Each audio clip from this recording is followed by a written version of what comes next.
1.1 integers. I can identify integers.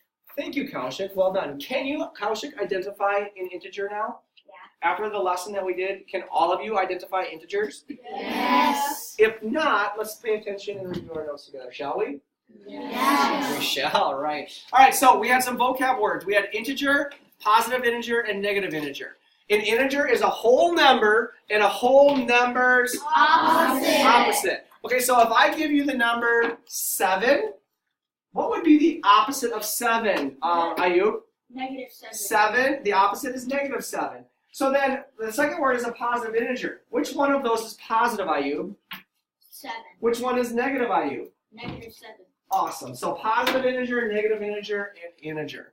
All right, so one of the things you're going to have to do in your assignment is you're going to have to graph on number lines. So number 4 gives you 6. It says, hey, everyone graph 6 and its opposite.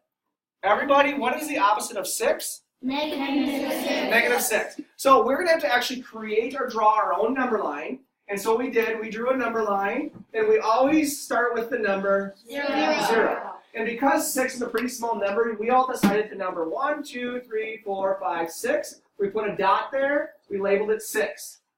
But it says graph each integer and its opposite, right?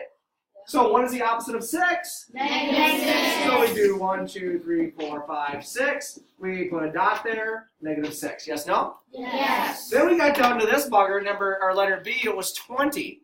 And we're like, wow, if we're going to draw a number line and graph 20 and its opposite, we're going to go 1, 2, 3, 4, 5, 6, 7, 8. That would seem like a lot of marks, right? Because we also had to do it this way. So we're like, well, let's not do that. We decided to number by 5s.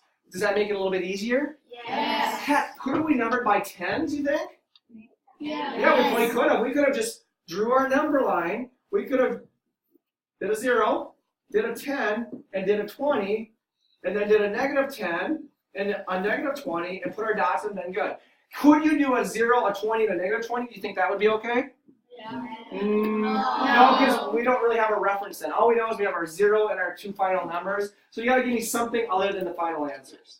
Okay, the last thing we did then was we read some integers and we realized that there are some key words. Our main idea, our cheat sheet said keywords tell the value of expressions. So when you see the word loss, it means what? Negative. A negative. When you see the word gain, it means a Positive. And you know that this is a positive 12 because there's nothing in front of it, right? Yeah. Okay. When you see the word below, you mean it's a Negative. you know it's a negative. Okay, so we can read integers. We can write integers using keywords. Any questions?